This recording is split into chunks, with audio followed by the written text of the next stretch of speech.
Hey guys, how's it going? So, I've got my green bottle blue. As you can see him on the outside of his enclosure here.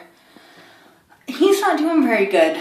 Now, he molted just over 3 weeks ago and refuses to eat. He will not touch food. He has no food drive at all.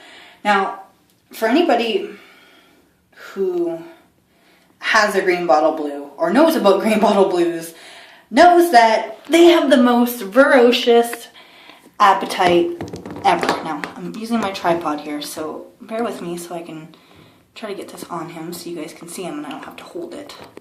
Then it won't be so darn shaky. I'm still getting used to this thing, so it may just take me a moment to get it or it's not going to tip. Because we clearly do not want that, right? Are you going to sit? And now you're really blurry. There we go. Okay, so as I was saying, if you guys have a green bottle blue or know anything about the green bottle blues, you would know that they are hardcore eaters. It is very unusual for them not to eat. Now, normally it takes them about a week and a half to harden up.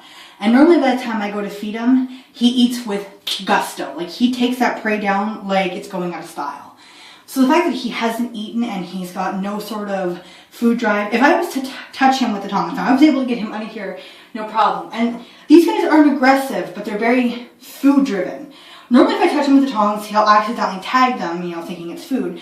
I was able to get him out of his enclosure, no problem. He had no interest in the tongs, he had no interest in food, nothing. That's unusual for him.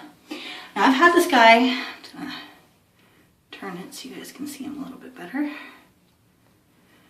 Now I've had this guy almost a year. It'll actually be a year in December. So I'm really, really sad and I'm really, really hoping that if I get him in an ICU, I might be able to help.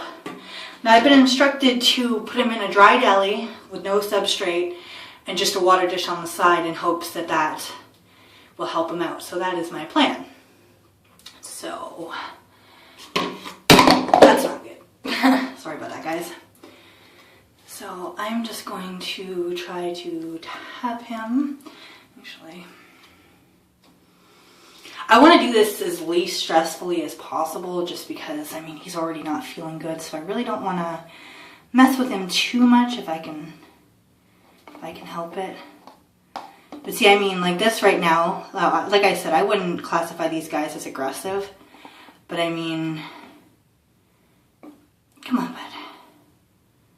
There you go. This is unusual to be able to grab him like this. Like I said, now, he's not aggressive, but he's very food driven. So to be able to touch him like this is just, it's very unusual. So, sorry you guys can't see this part, but I'm just basically tapping him down a little bit in hopes that, come on, you need to go down, there you go. I don't know, you can't really see him, but let's see if I can kind of move everything so you guys can get an idea of where he is. Here he is there. So now what I'm going to do is I'm going to quickly clean out his water dish just in case there's any ickies or anything there that shouldn't be. Example, his webbing. It seems like webbing teas love to web up their water dishes. My baboons, my sea marshallies, you can't even see the rocks anymore that I put in there for. It's like that filled up. So you guys are going to look at him for a second. I'm going to be right back. I'm going to put a rock in there so it's a little bit more shallow for him.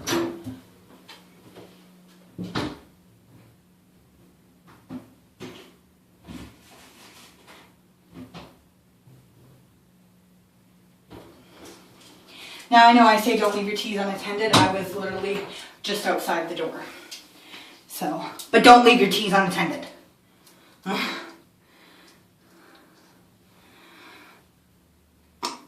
That should be good. It'll also keep it a little bit more still for him.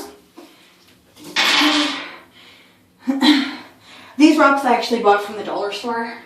like a bag of them. I think it was like $1.25 or something like that. So now we're just gonna fill it up a little bit. Oh. This isn't as easy as it looks. I'm trying not to get any water anywhere else. And again, this is kind of a stupid move on my part too, but there's a fly going underneath of him. And see, he could have amply taken that, and he didn't, and he would have if he was himself.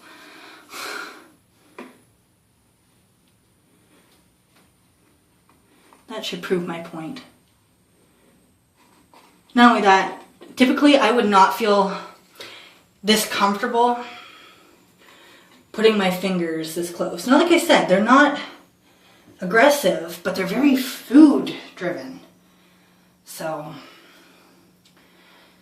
all right, I'm gonna put the lid on him, and I will make another update in a couple of days or in a day or two. I'm hoping that this will help him. It's hard to say. So keep your fingers crossed for me, please. I greatly appreciate it. This guy is one of my favorites, so I really, really don't want to lose him. I'm very attached to him. So I'll ask that you keep him in your thoughts. And yeah, I guess I will end this video here. I'm going to put him back in the nice warm closet, and we'll have to see how things go. Thank you so much for watching, and we will talk to you guys soon.